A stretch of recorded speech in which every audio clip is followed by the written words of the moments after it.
नमस्कार दोस्तों, भारत में नए कानून लागू हो चुके हैं।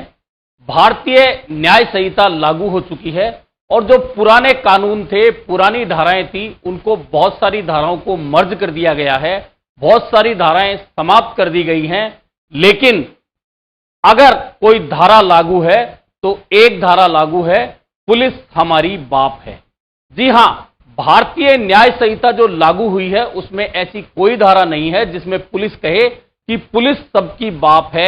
लेकिन जो धाराएं बदली हैं उन धाराओं के बारे में ना तो आम नागरिकों को अभी पूरी जानकारी है, ना वकीलों को पूरी जानकारी है, ना पुलिस को पूरी जानकारी है। लेकिन पुलिस को एक बात बहुत अच्छी तरह से पता है कि पुलिस का डंडा इतना दमदार है कि वह धारा कोई भी हो, वह किसी को भी यह कहलवा सकती है कि पुलिस उनकी बाप है। जी हां, जयपुर में ही इस तरह के दो मामले एक सप्ताह के दौरान सामने आ चुके हैं, जब पुलिस ने सामने वालों से कहलवाया, थाने में बंद करके कहलवाया कि पुलिस तुम्हारी बाप है। पहला मामला आपने देखा होगा, मानसरोवर के सिप्रापत थाने का था, जहां पुलिस के द्वारा एक सेना के कमांडो से कहलवाया गया। जब वह थाने अपने किसी परिचित के मामले को लेकर गया तो उससे कहलवाया गया उसकी पुलिस भारतीय सेना की बाप है।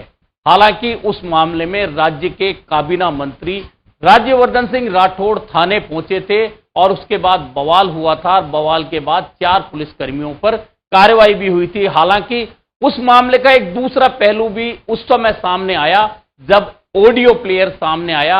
ऑडियो में पुलिसकर्मी किसी से कह रहा है, पुलिसकर्मी जो जानकारी दे रहा है उसके बाद से सामने वाली जो आवाज आ रही है वह पुलिसकर्मी को धमका रही है, जातिवाद होने का मामला बता रही है, जातिवाद हो जाएगा, थाने का घेराव हो जाएगा, इस तरह की बात कह रही है। और उस मामले को लेकर जब पुलिसकर्मियों पर कार्रवाई हो गई तो मामला यह भी सामने आया कि पुलिस ने किसी बार पर कार्रवाई की थी, 60 लोगों को पकड़ा था और उन्हीं में से एक व्यक्ति को छुड़ाने वह सैनिक आया था, जो कमांडो आया था, और उसने आते ही पुलिसकर्मियों को सस्पेंड कराने की धमकी दी थी, जो कि पुलिस का कहना था। और उस मामले में जब राज्य के काबीना मंत्री थाने पहुंचे थे तो बवाल हुआ था। बवाल के बाद 4 पुलिसकर्मियों पर कार्रवाई हो गई थी। कोई धैर्य, कोई पेशेंस कुछ है? कोई जनता की सेवा मन में है या दादागिरी है? Why do you put such people in front of me? मैं आपको फोन करा, मैंने कहा बड़े आराम से कुछ दिक्कत नहीं है, I know he wants to contest. उसको गाली दी या नहीं दी? कहा भाड़ में जाए, उसको गाली दी नहीं दी? इसको नंगा करके पूरी सेना में सर्विंग सोल्जर को नंगा करके आपने डंडे मारे या नहीं मारे? बताइए।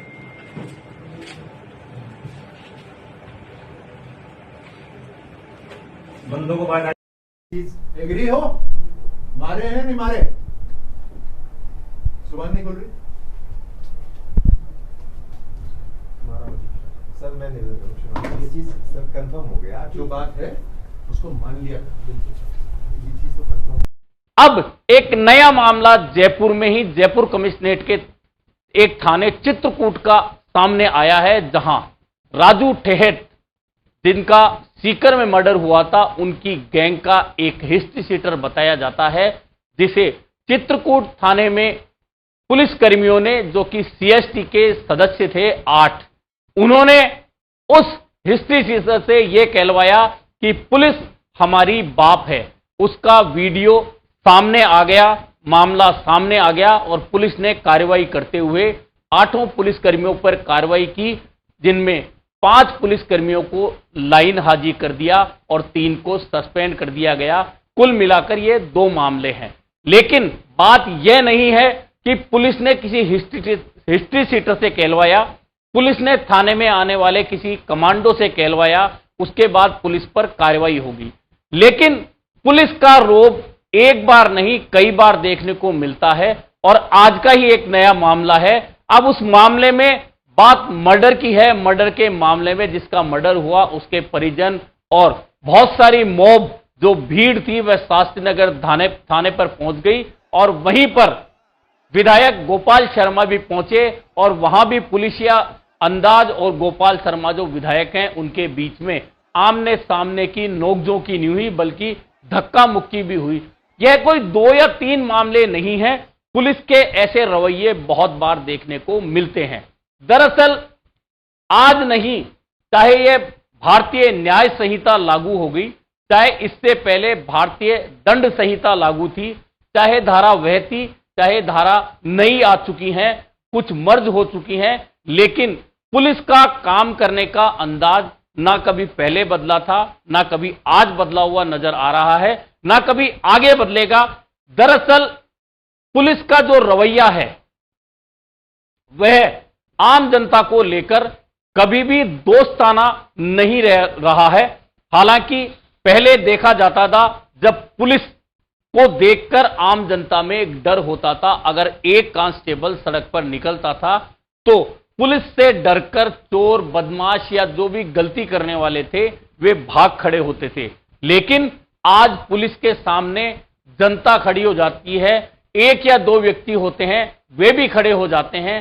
दरअसल ऐसे बहुत सारे मामले निकलकर सामने आए हैं जब पुलिस और बदमाशों के बीच का गठजोड़ निकलकर सामने आता है, और यही कारण है कि पुलिस पहले जहां मुखबिरों पर और आम जनता के कुछ लोगों पर निर्भर होती थी कि वे अगर कोई गलत घटना जनता के बीच हो रही है तो उसकी सूचना पुलिस को देंगे, पुलिस की मदद करेंगे, और पुलिस भी मददगार होती थी, पुलिस भी दोस्त के रूप में काम करती थी। और यही कारण था कि उस दोस्ताना व्यवहार के अंदर आपराधिक घटनाएं कम होती थी। लेकिन पुलिस का रवैया भले ही कितना सख्त हो जाए, पुलिस भले ही कितनी बार कितने ही लोगों को यह कहलवाए पुलिस हमारी बाप है, लेकिन अपराध और अपराधियों को रोकने में पुलिस नाकाम हो रही है। खासतौर पर बड़े शहर या महानगरों की यह स्थिति है जहां अपराधों की संख्या लगातार बढ़ती जा रही है, और बहुत सारे अपराध आपने देखे होंगे,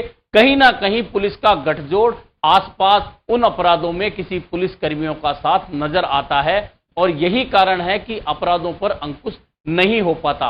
और यही एक बहुत बड़ा कारण है कि जो पुलिस और पब्लिक दोस्त हुआ करती थी वह अब दोस्त नहीं रही है। बहुत सारे मामले आपने सुने होंगे, देखे होंगे, पुलिस थानों के अंदर बर्बरता के देखे होंगे, पुलिस थानों में मारपीट के देखे होंगे, पुलिस पकड़ के ले जाए और उसके बाद उस व्यक्ति की मौत हो जाए। यह देश भर के अलग अलग राज्यों में ऐसे बहुत सारे मामले सामने आते रहे हैं, और यही कारण है कि पुलिस और आम आदमी दोस्त नहीं रहे हैं। हालांकि पुलिस का एक लाइन का जो ध्येय है वह अपराधियों में डर, आमजन में विश्वास का है, लेकिन कहीं ना कहीं यह ध्येय, यह लाइन जो है वह बिल्कुल अलग हो चुकी है, और अब ना तो अपराधियों में पुलिस का भय नजर आता है, ना आमजन की दोस्त या आमजन में भय मुक्त जो वातावरण पुलिस को देना चाहिए वह देने में भी पुलिस नाकाम है। हो सकता है इसके बहुत सारे कारण हो, नकारात्मक कारण यह भी हो सकता है कि पुलिस की नफरी हर प्रदेश में बात करें तो कम है, उनके पास में थानों में एरिया ज्यादा हैं, उतना स्टाफ नहीं है, उतने साधन नहीं हैं, सरकारें हैं, सरकारों का रवैया हमेशा वही रहता है, एक बजट पारित कर दिया जाता है, मेस का भत्ता बढ़ा दिया जाता है, वर्दी का भत्ता बढ़ा दिया जाता है, लेकिन पुलिसकर्मी को क्या चाहिए वह नहीं मिलता।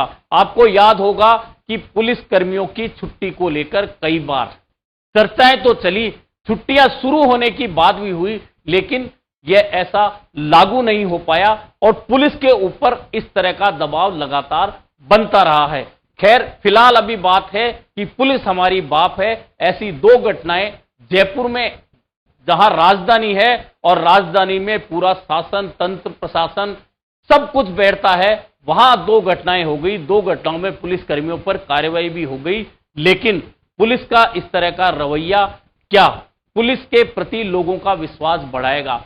यह सही है कि पुलिस इस मामले को लेकर कहीं ना कहीं सही नजर आती है कि एक हिस्ट्री सीटर था, हिस्ट्री सीटर से ऐसा कहलवाया, लेकिन कानूनी रूप से ऐसा कहलवाना पुलिस के लिए सही नहीं है, कानूनी रूप से गलत है। यही कारण है कि सीएसटी जो स्पेशल टीम होती है कमिश्नरेट की, उसके 8 पुलिसकर्मियों पर कार्रवाई की गई है।